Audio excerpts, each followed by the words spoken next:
Hello friends, welcome to my channel SS paediatrics. जो channel पे नए हैं उन्हें मैं बता दूं कि इस चैनल के थ्रू जो है वो आपका जो नर्सिंग एग्ज़ाम की प्रिपरेशंस जो स्टूडेंट्स कर रहे हैं काफ़ी टाइम से या अभी जो कर रहे हैं उनकी काफ़ी अच्छी कंटेंट जो है वो उनको यहाँ पे देखने को मिलेगा। वेरियस मल्टीपल चॉइस क्वेश्चंस जो है वो मैं आपको इसके ऊपर सॉल्व करवाऊँगी।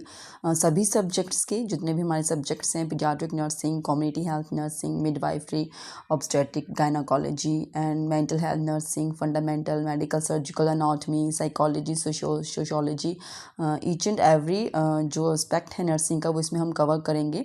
और बहुत ही इंपॉर्टेंट जो चीज़ इसमें आपको देखने को मिलेगी कि सिर्फ और सिर्फ एमसीक्यूज ही डिस्कस यहाँ पर नहीं किए जाएंगे। जो भी एमसीक्यूज के साथ जो भी उनका थ्योरेटिकल पोर्शन होगा वो भी आपको यहाँ पे साथ के साथ देखने को मिलेगा कंटेंट के साथ, जो कि आपके लिए एक ओवरऑल नॉलेज आपको प्रोवाइड करेगा। सो दैट जब भी आप किसी कॉम्पिटिटिव एग्ज़ाम में जाएं और वहाँ पे जब भी आपके हाथ में क्वेश्चन पेपर आए तो आपको हर एक पर्सपेक्टिव से उसकी नॉलेज हो और उसको आप अच्छे से अटैम्प्ट कर सकें। और यहाँ पे प्रैक्टिकल जो नॉलेज बेस्ड क्वेश्चंस हैं जो नर्सिंग एग्जाम्स में देखने को मिलते हैं वो भी यहाँ पे आपको अच्छे से सॉल्व करवाए जाएंगे। Get ready to achieve your goal, to clear your exam. So let's start with the video. Start करते हैं हमारे आज के क्वेश्चन से। इससे प्रीवियस क्वेश्चंस जो हैं नियर अबाउट 160 क्वेश्चंस जो हैं वो मैंने कम्युनिटी हेल्थ नर्सिंग के कवर कर चुकी हूँ। अभी आज हम यहाँ से कंटिन्यू करते हैं। Egg contains all nutrients except. Egg जो है वो न्यूट्रिएंट्स कंटेन करता है बट उसमें कौन से न्यूट्रिएंट्स नहीं होते हैं वो हमें इस क्वेश्चन में बताना है। सो ऑप्शंस है हमारे पास carbohydrates and vitamin C, option B protein and calcium, option C fat and vitamin D and option D protein and iron. Egg में हमारे पास प्रोटीन आयरन होता है, fat and vitamin D, calcium भी होता है प्रोटीन के साथ, बट क्या चीज़ नहीं होती है, that is the option A carbohydrate and vitamin C जो है वो एग में प्रेजेंट नहीं होता है। नेक्स्ट क्वेश्चन देखते हैं। Sputum examination for diagnosis of tuberculosis is a method of. किस में आएगा ये? जो हम स्पूटम एग्जामिनेशन करते हैं ट्यूबरक्लोसिस के पेशेंट्स को डायग्नोस करने के लिए जो हम स्पूटम एग्जामिनेशन करेंगे वो जो मेथड है वो मेथड ऑफ प्रिवेंशन में जो लेवल ऑफ प्रिवेंशन है हमारे पास वो कौन से उस लेवल में आएगा। तो हमारे पास ऑप्शंस हैं। Option A primordial prevention, then primary prevention, then secondary prevention, then tertiary prevention. So the right answer is option C. पहले भी हम काफ़ी बार ये इस टाइप के क्वेश्चंस कर चुके हैं, ठीक है। तो सेकेंडरी प्रिवेंशन क्यों? क्योंकि सेकेंडरी प्रिवेंशन में जो है वो हम अर्ली डायग्नोसिस एंड ट्रीटमेंट जो है वो सेकेंडरी प्रिवेंशन में लेते हैं। तो ये स्पूटम एग्जामिनेशन क्या है? ये भी हमारे पास क्या है? अर्ली डायग्नोसिस में आता है, ठीक है, क्योंकि हमने केस को डायग्नोज करना है। फिर जो ट्रीटमेंट स्टार्ट होगी वो भी सेकेंडरी प्रिवेंशन में ही आएगा। टर्सरी में जो है वो उसके बाद जो है वो हम रिहैबिलिटेशन के कॉन्सेप्ट इसमें जो है वो कंटिन्यू करते हैं, ठीक है, कि जो भी हुआ डिजीज़ तो वो तो हुआ, बट उसके बाद जो है जितना हो सके उस कंडीशन से जो डिजीज़ कंडीशन उससे पेशेंट को और प्रॉब्लम्स ना हो और हेल्थ कंडीशंस डिटेरियोरेट ना हो तो वो हम टर्सरी प्रिवेंशन में देखते हैं। प्राइमरी में जो है वो हम हेल्थ प्रोटेक्शन और हेल्थ प्रमोशन की बातें इसमें करेंगे, वो हम इसमें यूज़ करते हैं। और प्री मॉड्यूल में हम जो अपने जो स्टार्टिंग से ही विदाउट एनी डिजीज़ कंडीशन है, हमें पता है कि ये चीज़ें हमें हैं भी नहीं और हम चाहते भी नहीं कि हमें कभी हो, उसके लिए जो हम अपना लाइफस्टाइल चेंजेस करते हैं, जो हमारा जो डाइटरी पैटर्न्स हैं वो ही मेंटेन करके रखते हैं, तो वो हमारे पास प्री मॉड्यूल प्रिवेंशन में आ जाता है, ठीक है। सो नेक्स्ट क्वेश्चन देखते हैं। नेक्स्ट क्वेश्चन हमारे पास highest biological value of protein is seen in, ठीक है। तो ऑप्शंस यहाँ पे दी गई हैं हमारे पास soybean, fish, meat and eggs, ठीक है। तो ये जो ऑप्शंस हैं इनके अकॉर्डिंग जो हाईएस्ट बायोलॉजिकल वैल्यू होती है प्रोटीन की, वो इनमें से किसकी होती है? So the right answer is eggs. Eggs का जो है वो हाईएस्ट बायोलॉजिकल वैल्यू होती है प्रोटीन में, प्रोटीन के लिए। तो उसमें मैं आपको इसका इन डिटेल थोड़ा सा बताती हूँ। यहाँ पर आपके पास चार्ट दिया है पूरा, जिसमें प्रोटीन्स बायोलॉजिकल वैल्यू जो स्केल है प्रोटीन का वो बताया गया कि किस किस में कितनी कितनी होती है। बट होता क्या है? What is the meaning of biological value, ठीक है। कभी हम देखा कि हाँ हाईएस्ट बायोलॉजिकल वैल्यू है प्रोटीन की, बट क्या है ये?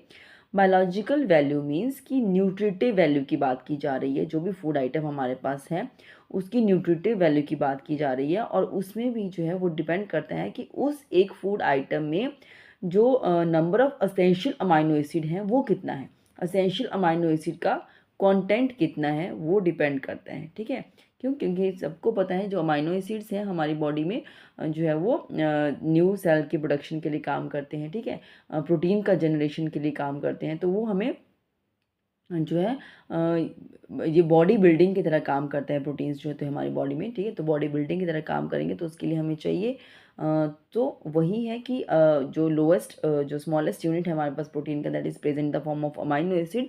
तो वो देखना है कि किस फूड आइटम में जो है वो कितना ज़्यादा असेंशियल अमाइनो एसिड का कॉन्टेंट है। ठीक है, तो बायोलॉजिकल वैल्यू जो है वो एक मेजरमेंट है किस चीज़ का, प्रोटीन क्वालिटी का कितना है। ठीक है, rate of efficiency with which जो प्रोटीन है उसको हम यूज़ करते हैं फॉर द ग्रोथ। सो इसका मीनिंग क्या हुआ कि फूड आइटम्स जो प्रोवाइड करेंगी good number of essential amino acid, उन्हें हम कहेंगे कि उनका जो बायोलॉजिकल वैल्यू है वो क्या है, हाई बायोलॉजिकल वैल्यू है।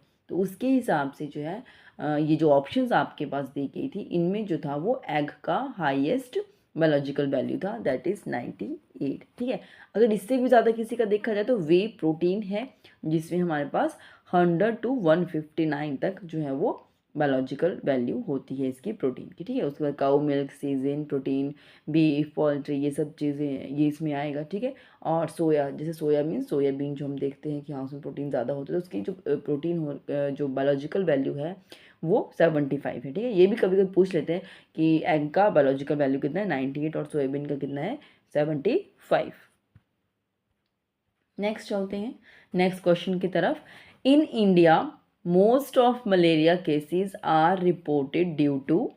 ठीक है, तो आपको पता है कि मलेरिया जो है वो हमारे पास मलेरिया जो है उसका जो कॉजेटिव जो ऑर्गेनिज्म है जो हमारे पास पैरासाइट है दैट इज़ प्लाज्मोडियम। ठीक है, और प्लाज्मोडियम की डिफरेंट क्लासिफिकेशन में आती है हमारे पास, प्लाज्मोडियम फैल्सीफेरम, प्लाज्मोडियम मलेरिया है, प्लाज्मोडियम वाइवेक्स एंड प्लाज्मोडियम ओवे। ठीक है, तो ये सभी जो यहाँ पर मेंशन किए गए हैं ये हमारे पास क्या है, इसके कॉजेटिव ऑर्गेनिज्म है। वैसे तो हम प्लाज्मोडियम ही बोलेंगे, बट फर्दर जिसकी है ये क्लासिफिकेशन इसमें इसके डिफरेंट स्पीसीज अलग अलग से इसमें आ जाती हैं। ठीक है, और ये सब जो है डिफरेंट ये सिर्फ आरबीसीज का अगर हम माइक्रोस्कोपिकली एग्जामिनेशन करते हैं तो उसमें कुछ चेंजेस आते हैं आरबीसीज के अंदर, जो उसके चेंजेस आएंगे उनके बेसिस के ऊपर इनका डिफरेंट जो है वो क्लासिफिकेशन किया गया है। ठीक है, सो यहाँ पे पूछा गया है कि इन इंडिया मोस्ट ऑफ जो मलेरिया के जो केसेस देखने को मिलेंगे, तो ये जो यहाँ पे मेंशन किया गया है पॉजिटिव जो ऑर्गेनिजम्स हैं प्लाज्मोडियम की फर्दर क्लासिफिकेशन में से, तो इनमें से कौन सा है। ठीक है, so options are Plasmodium falciparum, Plasmodium malaria, Plasmodium vivax and Plasmodium ovale. So the right answer is Plasmodium falciparum. और आप लोग बोलेंगे कि मलेरिया जो है वो मच्छर के काटने से होता है, जैसे लोग सुनते हैं। ठीक है, बट वो सेम है। ठीक है, बट वो वेक्टर आता है। ठीक है, अगर हम कुछ देखें क्वेश्चन कभी आता है कि वेक्टर जो है वो मलेरिया का वो क्या है, वो है हमारे पास मॉस्किटो। ठीक है, और मॉस्किटो में भी हमारे पास क्या है इसका vector, that is female Anopheles. ठीक है, तो फीमेल जो एनाफिलीज मॉस्किटो है दैट इज द वेक्टर, उसे हम क्या कहेंगे, वो है वेक्टर, क्योंकि वो जो है वो कैरी करके लेके आ रहा है ये जो पॉजिटिव हमारे पास जो पैरासाइट है, जो ऑर्गेनिज्म है जिसका नाम है प्लाज्मोडियम, तो उसको कैरी करके लाएगा और फिर ह्यूमन की बॉडी में, जो ह्यूमन की बॉडी है मीन्स जो भी मैन वुमेन जो है उनकी बॉडी में इसको जो है वो एंटर करवा देता है। ठीक है, नेक्स्ट चलते हैं। Polio is mainly transmitted by, polio जो है वो किस मोड के थ्रू ट्रांसमिट होता है, faeco oral route, sexual route, droplet और डायरेक्ट कांटेक्ट।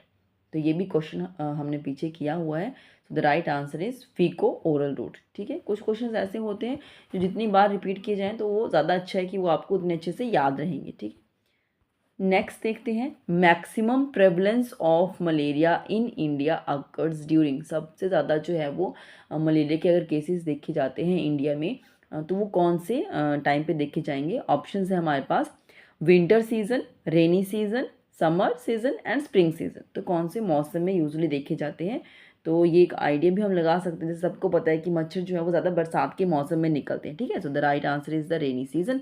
तो जहाँ पर भी जो है हमारे पास जो है वो वाटर का कोगुलेशन होगा, तो जहाँ पर भी वाटर होगा वहाँ पे जो है वो हमारे पास ज़्यादा से ज़्यादा जो है वो मच्छर जो है वो वहाँ पर आएंगे, और वहाँ पर जो है वो उनका ब्रीडिंग होता है, तो उनके जो है वो वहाँ पर ब्रीड करेंगे और वहाँ से उसको कैरी करके नेक्स्ट जो है वो लेके जाएंगे। इसकी पूरी साइकिल जो है वो मैं आगे क्वेश्चन में बताऊँगी आपको, ठीक है। सो नेक्स्ट क्वेश्चन की तरफ चलते हैं। The stage of malaria parasite, जैसे मैंने कहा कि मलेरिया का पैरासाइट ही है ये प्लाज्मोडियम, ठीक है। एंटर्स इन द मैन की बॉडी में जब एंटर करेगा तो वो कौन से ड्यूरिंग ए सेक्सुअल साइकिल पे जब वो एंटर करता है, ठीक है, क्योंकि उसकी जो बाकी जो उसका जो सेक्सुअल साइकिल है वो तो उसी की बॉडी में होगा, ठीक है। मॉस्किटो की बॉडी में ही जो है वो जो पॉजिटिव ऑर्गेनिज्म है उसकी सेक्सुअल साइकिल उसी की बॉडी में होगी, वो जर्मिनेट उसी की बॉडी में करेंगे, बट जो ए सेक्सुअल साइकिल जो आगे चलेगी वो जो है वो ह्यूमन की बॉडी में या एनिमल्स की बॉडी में होता है, ठीक है। तो अभी वो पूछ रहे हैं कि कौन सी स्टेज है मलेरिया पैरासाइट की जब वो एंटर करता है मैन की बॉडी में, ठीक है।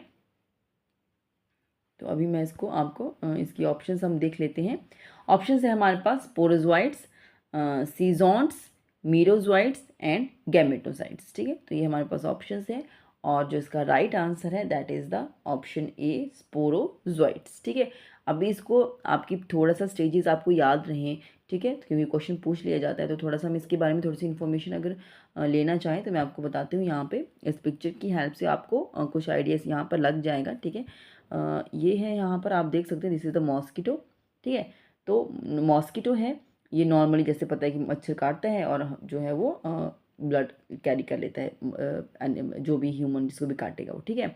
अभी आप यहाँ पर देखिए, ये चीज़ को छोड़ दीजिए, ठीक है, यहाँ से देखिए कि वो मच्छर ने काटा, ठीक है, और ये नॉर्मली एक मॉस्किटो है ठीक है, और इसकी जो है इसकी बॉडी में ये चीज़ यहाँ पे आ गई है, गैमेट है, माइक्रो गैमेट इसकी बॉडी में है, जो आगे जाके मैक्रो गैमेट मीन्स मेल के उस गैमेट से कैरी करके आगे जाइगोट बनेगा, फिर ऊकाइनाइट, देन oocyte, एंड देन ये यहाँ पर जैसे ही ब्रेक डाउन हो जाता है तो ये जो स्मॉल स्मॉल जो आपको ये फ्रेगमेंट्स जैसे दिख रहे हैं, इस एक फ्रेगमेंट को कहते हैं स्पोरोजोइट। क्या कहेंगे?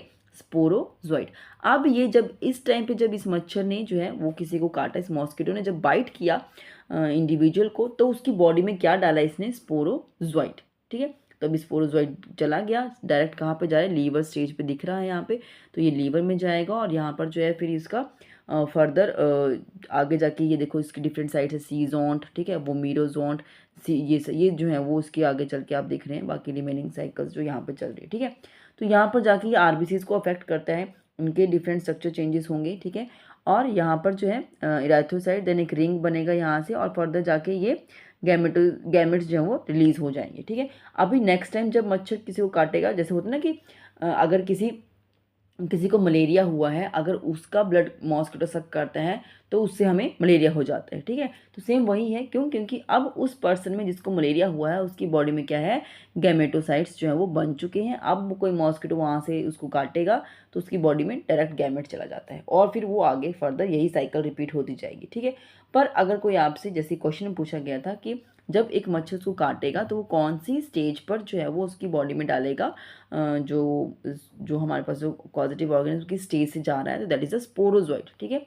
तो स्पोरोजोइट जो है, जो पैरासाइट एंटर करेगा एक मैन की बॉडी में, तो वो स्पोरोजाइट स्टेज के ऊपर एंटर करेगा। आई होप आपको थोड़ा सा यहाँ पे क्लियर हुआ होगा, कुछ आइडिया यहाँ से लग सकते हैं आपको। सो नेक्स्ट चलते हैं, वेक्टर ऑफ मलेरिया इज, ठीक है। तो अभी क्वाइट ऑब्वियस क्लियर हो गया प्रीवियस क्वेश्चंस में भी, और जो जितने मैंने आपको बताया। तो वेक्टर क्या है मलेरिया का? Plasmodium, female Anopheles, vivax and Aedes aegypti, ठीक है। So the right answer is female Anopheles, ये है वेक्टर, ठीक है, वो भी मलेरिया के लिए। अगर हम डेंगू की बात करते हैं, अगर हम डेंगू की बात करेंगे तो उसके लिए एडीज एजिप्टाई जो होता है मॉस्किटो, वो डेंगू के लिए है, मलेरिया के लिए फीमेल एनाफिलीज है, ठीक है। बाकी ये जो प्लाज्मोडियम और जो वाइवेक्स है ये मैंने आपको बताया, दीज आर द, ये हमारे पास क्या है? कॉजेटिव ऑर्गेनिज्म, जिसे हम एज अ पैरासाइट की फॉर्म में पैरासाइट है ये, ठीक है, क्योंकि ह्यूमन की बॉडी में जाके वहाँ पे मल्टीप्लाई कर रहा है, वहाँ पे उसकी हाफ स्टेज चल रही है, तो ये पैरासाइट की तरह एक्ट करता है, ठीक है। नेक्स्ट है, lymphatic filariasis is transmitted by the biting of, ठीक है। तो लिम्फेटिक फ्लेरियासिस जो होता है वो किसके काटने से होगा? Dog, rat, mosquito and house fly. So the right answer is mosquito. ठीक है, तो ये जैसे बोलते हैं ना मलेरिया, फलेरिया, तो वही है ये लिम्फेटिक फ्लेरियासिस। जो फलेरिया है वो मॉस्किटो के काटने से ही होता है। नेक्स्ट है rabies is transmitted by the biting of dog, rat, mosquito and human. So the right answer is dog. और यहाँ पर जो वायरस होगा दैट इज द रैब्डो वायरस। ठीक है, रैब्डो वायरस होता है जो रेबीज को कॉज करता है। नेक्स्ट क्वेश्चन है dash is the most important component, या हम उसे इक्विपमेंट भी कह सकते हैं, of cold chain in India. ठीक है, इंडिया में। सो ऑप्शन है हमारे पास वैक्सीन कैरियर, देन ILR। ठीक है, तो ये आइस लाइंड रेफ्रिजरेटर होते हैं, ILR को हम कहते हैं आइस लाइंड रेफ्रिजरेटर। देन है हमारे पास WIC जिसे हम वॉक इन फ्रीजर कहते हैं, और देन हमारे पास deep freezer. So the right answer is ice lined refrigerator जो है वो इम्पॉर्टेंट एक कंपोनेंट है कोल्ड चेन का इंडिया में। बाकी भी यूज़ होते हैं बट सबसे ज़्यादा ये यूज़ होता है, इसीलिए इसको इम्पॉर्टेंट कंपोनेंट के फॉर्म में रखा गया है। ठीक है, अभी ये कैसे कैसे होते हैं ये आपको मैं दिखा देती हूँ, थोड़ा सा आपको यहाँ से आइडिया लगेगा। फर्स्ट जैसे है कोल्ड इन, जैसे मैंने आपको बताया कि वॉक इन फ्रीजर्स, उन्हें हम cold in walk in cold rooms भी कहते हैं। ठीक है, या अगर हम इसको कभी कभी यहाँ पर ऑप्शंस में WIF भी लिखा जाता है। ठीक है, तो जैसे वहाँ पे हम कहते हैं वॉक इन फ्रीजर्स, और यहाँ पे अगर WIC लिखा होगा तो वॉक इन कोल्ड रूम्स। ठीक है, वॉक इन मीन्स कि एक रूम्स इस तरीके से बनाए गए होते हैं जहाँ पर पूरा फ्रीज़र उस जो टेम्परेचर वैसा ही मेंटेन किया जाता है, और वो ये रीजनल लेवल पर ज़्यादातर होता है। ठीक है, और यहाँ पर नियर अबाउट 3 मंथ्स तक जो है वो हम वैक्सीन्स को स्टोर करके रख सकते हैं। नेक्स्ट है हमारे पास डीप फ्रीज़र्स, ये भी हम कहीं ना कहीं डिस्ट्रिक्ट और PSC लेवल में यूज़ करते हैं, और जो इसका टेम्परेचर है ये 15 degree centigrade to -25 degree centigrade तक इसको मेंटेन करके रखते हैं। ठीक है, और एट PSC लेवल पर जो है वो हम इसको यूज़ करते हैं for the preparation of ice packs. ठीक है, नेक्स्ट है आइस लाइंड रेफ्रिजरेटर, जो इसका राइट आंसर जैसे था और मैंने आपको बताया आइस लाइंड रेफ्रिजरेटर, तो ये इस तरीके से होता है, आप इसकी इमेज यहाँ पर देख सकते हैं। सो ये भी डिस्ट्रिक्ट और PSC दोनों ही लेवल पर यूज़ किया जाता है। इसका जो टेम्परेचर है वो +2 डिग्री जो सेल्सियस से लेके +8 डिग्री सेल्सियस तक इसको यहाँ पर होता है ये। ठीक है, और ये टॉप ओपनिंग से ऊपर से इसको ओपन किया जाता है, और can hold cold air inside better than the front opening refrigerator से, तो ये ज़्यादा बेटर है, फ्रंट ओपन रेफ्रिजरेटर जो होते हैं उनसे ज़्यादा बेटर है। ठीक है, तो ज़्यादातर यूज़ कौन सा किया जाता है? Ice line refrigerator. ठीक है, तो यही मुझे आपको बताना था यहाँ पर। और भी हैं, जैसे कि यहाँ पर आपको ऑप्शन में दिखाई देता है वैक्सीन कैरियर। ठीक है, तो कोल्ड बॉक्स भी होते हैं, वैक्सीन कैरियर्स भी होते हैं। जो कोल्ड बॉक्सेस जो हमारे पास हैं ये भी ट्रांसपोर्ट के टाइम पे ही हेल्पफुल होते हैं। लार्ज क्वांटिटीज़ में वैक्सीन को जो है वो ट्रांसपोर्ट कर सकते हैं बाय व्हीकल, और आउट रीच जो साइट्स होती हैं, किसी दूर जगह पे लेके जाना है व्हीकल्स में। ठीक है, और जो बॉक्सेस का साइज़ होता है वो 5 लीटर से लेकर 20 लीटर्स तक होते हैं, और ये प्रिजर्व कर लेते हैं वैक्सीन को for up to 1 week without any power supply से भी चलेंगे। ठीक है, और जो वैक्सीन कैरियर्स हैं जो आप यहाँ देख सकते हैं ये भी इसी की तरह होते हैं ऑलमोस्ट, बट इनका साइज थोड़ा उनसे थोड़ा छोटे होते हैं। इंसुलेटेड मटेरियल होता है, made up of insulated material and use for carrying small quantities of vaccine, near about 16 to 20 vials इनमें आ जाती हैं, और ये सब सेंटर में यूज़ किया जाता है। और जहाँ पर कोई ऐसे होता है कि हाँ इस एक सेशन जो भी कभी इम्यूनाइजेशन होता है तो इस जगह पे होगा, तो वहाँ पर थोड़ा सा इसके थ्रू कैरी किया जाता है वैक्सीन कैरियर की हेल्प से। ठीक है, नेक्स्ट क्वेश्चन देखते हैं। Hydrophobia means fear of water, fear of air, fear of height and fear of pain. ठीक है, तो फोबिया क्या होता है हमारे पास? फोबिया जब किसी को किसी से डर होता है। ठीक है, फोबिया मीन्स इरेशनल फियर हम बोल सकते हैं, इरेशनल फियर है, कोई रीज़न नहीं है उस चीज़ का, इरेशनल फियर है। और हाइड्रो वर्ड का मीनिंग जो होता है वो क्या होता है? वाटर। ठीक है, हाइड्रो वर्ड का मीनिंग क्या होता है? वाटर। तो सो इसका आंसर क्या होगा? Fear of water. ज़्यादा देखने को मिलता है जो इंडिविजुअल्स जिनको जो है वो डॉग बाइट होता है और रैबीज हुआ होता है, वहाँ पर जो है वो हाइड्रोफोबिया देखने को मिलेगा आपको। ठीक है, next different types of phobias होते हैं, तो वो भी मैं आपको यहाँ पर दिखा देती हूँ। ठीक है। तो लिस्ट ऑफ कॉमन फोबियाज हैं, ये हमारे पास एक्रोफोबिया है, फियर ऑफ हाइट, ठीक है। एरोफोबिया है, फियर ऑफ फ्लाइंग और एयर भी, ठीक है। एरोफोबिया जो है वो एयर के लिए भी आता है। और रैक्नोडोफोबिया, ठीक है, तो फियर ऑफ स्पाइडर्स, ये डिफरेंट डिफरेंट फोबियाज हैं। तो कभी किसी भी एग्जाम में कोई डिफरेंट टाइप का पूछ लिया जाता है, तो ज़्यादातर जो यही पूछते हैं फियर ऑफ वाटर, या जो हमारे पास एरोफोबिया है या एक्रोफोबिया है, ठीक है, क्लॉस्ट्रोफोबिया पूछ लेते हैं। तो ये डिफरेंट टाइप ऑफ फोबियाज हैं जो समटाइम एग्जाम में पूछे जाते हैं। तो यहाँ पर और भी हैं हमारे पास, ठीक है। तो यहाँ पर दिया गया है wind, rat disease, height rain, different different phobias हैं, ठीक है। तो कुछ जो मेन से हैं वो आप यहाँ से इनको याद रख सकते हो। नेक्स्ट चलते हैं नेक्स्ट क्वेश्चन की तरफ। Which of the following instrument is use to monitor the temperature of cold chain in ice lined refrigerator, ठीक है। अभी हमने डिस्कस किया क्या होते हैं आइस लाइंड रेफ्रिजरेटर, कहाँ पर हम इनको यूज़ करते हैं, किस सेटिंग पे ज़्यादातर यूज़ किया जाता है, ठीक है। और इंडिया में तो मोस्ट कॉमनली ज़्यादातर इनको यूज़ किया जाता है। तो ये इनका जो टेम्परेचर होगा उसको किस तरीके से मॉनिटर करेंगे कि क्या ये प्रॉपर उतना ही टेम्परेचर मेंटेन कर पा रहे हैं। जैसे हमने देखा कि आइसलैंड रेफ्रिजरेटर में +2 to 8 डिग्री सेल्सियस तक था, ठीक है। तो वो उतना मेंटेन कर पा रहे हैं नहीं कर पा रहे हैं, तो वो हम कैसे मॉनिटर करेंगे, तो वो यहाँ पे क्वेश्चन पूछा गया है। सो हमारे पास ऑप्शंस हैं CATET thermometer, dial thermometer, barometer and manometer. ये डिफरेंट टाइप ऑफ थर्मामीटर हैं और कुछ मीटर्स भी हैं। तो इनमें जो राइट आंसर है that is the dial thermometer.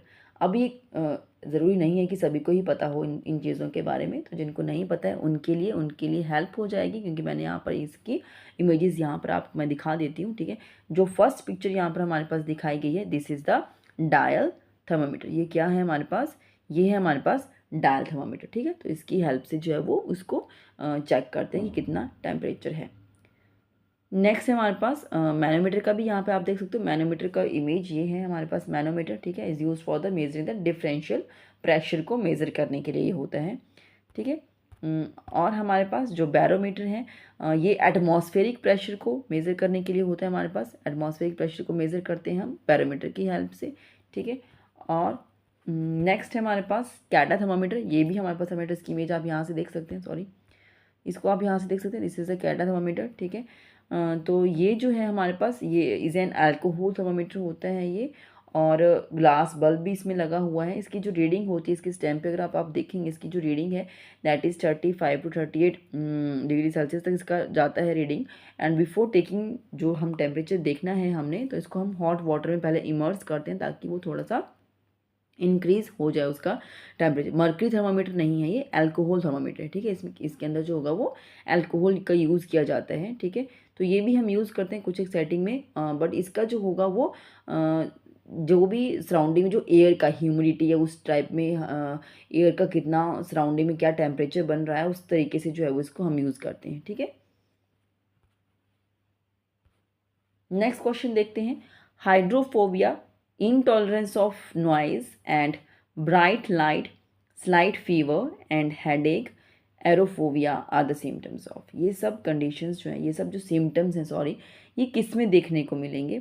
So the options are measles, diphtheria, plague and rabies. So the right answer is rabies. मैंने अभी भी आपको बताया प्रीवियस क्वेश्चन में मेन हमारे पास क्या था, हाइड्रोफोबिया, जैसे मैंने बताया कि रेबीज के जो पेशेंट्स होते हैं जिनको डॉग बाइट हुआ होता है तो उनमें ये देखने को मिलेगा। बाकी वो ब्राइट लाइट और नॉइज़ भी टॉलरेट नहीं कर पाते हैं, ठीक है। स्लाइट फीवर भी उनको होता है, हेडेक भी होता है, ठीक है। नेक्स्ट क्वेश्चन है, first successful human anti rabies vaccine was discovered by, किसने डिस्कवर किया था फर्स्ट जो है सक्सेसफुल, अगर हम देखें ह्यूमन एंटी रेबीज वैक्सीन तो किसने सबसे पहले डिस्कवर की थी। ऑप्शन है हमारे पास Jacobson, Pasteur, Hargobind Khorana and James, ठीक है। So the right answer of this question is Pasteur, ठीक है। तो पास्चर ने जो था वो सबसे पहले जो था successful human anti rabies vaccine को डिस्कवर किया था। नेक्स्ट क्वेश्चन देखते हैं। Yellow fever is caused by flavivirus febricis, Yersinia pestis, Coxiella burnetii and Leishmania, ठीक है। तो ये जो ऑप्शंस हैं ये आपने देखी, और इसमें जो राइट आंसर है that is option A, flavivirus febricis जो है वो कॉज करता है येलो फीवर। ये जो हमारे पास यर्सीनिया पेस्टिस है ना, ये प्लेग को कॉज करता है, ठीक है। तो प्लेग को कॉज करता है ये हमारे पास, और जो हमारे पास कॉक्सिला बुर्नेटाई है ये हमें कॉज करता है क्यू फीवर, ठीक है। और लेशमेनिया जो है ये काला आजार के लिए है, काला आजार, ठीक है। तो आई होप ये सब आपको याद रहे, कभी भी किसी का भी कॉजेटिव जो एजेंट है वो पूछ लिया जाता है तो ये आपको पता होना चाहिए। बाकी येलो फीवर के बारे में मैं आपको थोड़ा सा बता देती हूँ। येलो फीवर क्या है? Yellow fever is a mosquito borne viral disease, ये भी आपको पता होना चाहिए, मॉस्किटो के काटने से ही होता है। And that occurs in tropical and सब ट्रॉपिकल एरियाज़ में देखा जाता है, और मेल फीमेल्स किसी में भी हो सकता है, एनी एज हो सकता है, किसी भी एज में हो सकता है। और ये जैसे मैंने कहा कि कॉजेटिव ऑर्गेनिज्म अभी हमने देखा फ्लैवी वायरस फेब्रिकस, तो ये जो कॉज होते हैं वो जो ऑर्गेनिज्म है वो फ्लैविविडाई फैमिली से बिलोंग करता है।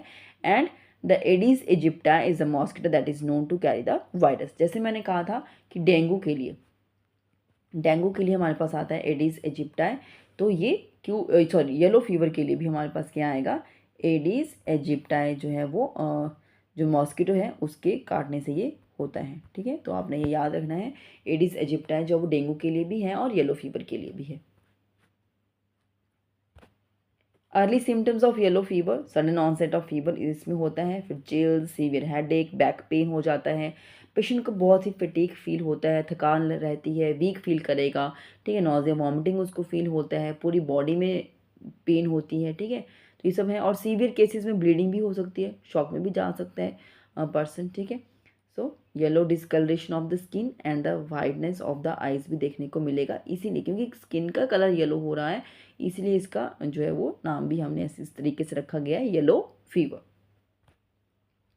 नेक्स्ट क्वेश्चन देखते हैं, in the following which vaccine is Contra indicated during pregnancy. Pregnancy में कौन सी वैक्सीन जो है वो कॉन्ट्रा इंडिकेट की जाती है अमंग दीज फोर, ठीक है। सो ऑप्शन है हमारे पास DPT, then hepatitis B, then MMR, then TT tetanus toxoid, ठीक है। So the right answer is, ये तो सबको पता है, TT तो हम देते ही हैं, तो ये तो नहीं हो सकता कॉन्ट्रा इंडिकेट, ठीक है। DPT और हेपेटाइटिस बी भी जब हम उसका चेक करते हैं कि पेशेंट को ये कंडीशन नहीं है तो उसका भी उसमें देते हैं, ठीक है। बट जो नहीं देते हैं कॉन्ट्रा इंडिकेट किया गया that is the option C, MMR, measles mumps rubella के लिए जो है वो उसको कॉन्ट्रा इंडिकेट किया गया है। तो यहाँ पर आप देख सकते हैं कुछ कॉमन वैक्सीन्स जो हैं वो यहाँ पर मेंशन की गई है प्रेगनेंसी के लिए, कौन सी सेफ़ है और कौन सी कॉन्ट्रा इंडिकेट है। तो आप देख सकते हैं सेफ़ में हमारे पास hepatitis B, influenza inactivated, tetanus toxoid, DPT का भी इसमें आया गया है, मेनिंजोकोकल एंड रेबीज। रिमेनिंग जो यहाँ पर दिखाई गई हैं वो जो है वो यहाँ पर कॉन्ट्रा इंडिकेटेड है, ठीक है। ये आपको हेल्पफुल रहेगा, कभी भी किसी तरीके से कोई भी वैक्सीन पूछ ली जाती है तो आपको यहाँ से अच्छे से आप इसको यहाँ पे ध्यान में रख सकते हैं। नेक्स्ट क्वेश्चन देखते हैं, कॉजेटिव ऑर्गेनिज्म ऑफ काला अजारिस, ये मैंने जस्ट अभी आपको बता दिया प्रीवियस क्वेश्चन में। सो ऑप्शंस है हमारे पास फ्लैवी virus Fabricius, Yersinia pestis, कॉक्सिला बोनेटाई and लेशमेनिया, ठीक है। सेम ही ऑप्शंस हैं, डिफरेंट पे अलग अलग कंडीशन के लिए कॉजेटिव ऑर्गेनिज्म को पूछा है यहाँ पर, ठीक है। तो यहाँ पर जो राइट आंसर है दैट इज़ द लेशमेनिया, रिमेनिंग मैंने अभी आपको प्रीवियस में बताया अच्छे से, ठीक है। नेक्स्ट देखते हैं, causative organism of plague is flavivirus febricis, Yersinia pestis, Coxiella burnetii and leishmaniasis, ठीक है। तो ये भी आपको याद रहा होगा, यहाँ पर मैंने थोड़ा मिस्टेक से लेशमेनियासिस कर दिया है, इसको आपने लेशमेनियासिस तो फिर कंडीशन बन जाएगी, ठीक है। हमने कॉजेटिव ऑर्गेनिज्म जब लिखना है तो फिर आपको यहाँ पे लेशमेनिया ही लिखना है, ठीक है, लेशमेनिया इतना ही इसको लिखना है। सो यहाँ पर जो राइट आंसर है प्लेग के लिए that is the Yersinia pestis, ठीक है। नेक्स्ट क्वेश्चन देखिए, natural reservoirs of plague is, ठीक है। तो जो प्लेग के लिए नेचुरल रिजर्वायर्स हैं वो है हमारे पास field mice, field mice, then gerbils, then skunks and all, ठीक है। So the right answer is all of these are the natural reservoirs for the plague. तो यही था आज के लेक्चर में, मैंने आपके साथ यही क्वेश्चंस डिस्कस करने थे। ऐसे ही और क्वेश्चंस को अटेंड करने के लिए आप मेरे चैनल को सब्सक्राइब कर सकते हैं SS पीडियाट्रिक्स, और please like and share my videos. और कोई भी और आपकी क्वेरीज हो, कुछ भी क्वेश्चंस हो तो आप मुझे कमेंट कर सकते हैं, I will definitely try to give the reply to your questions. Thank you.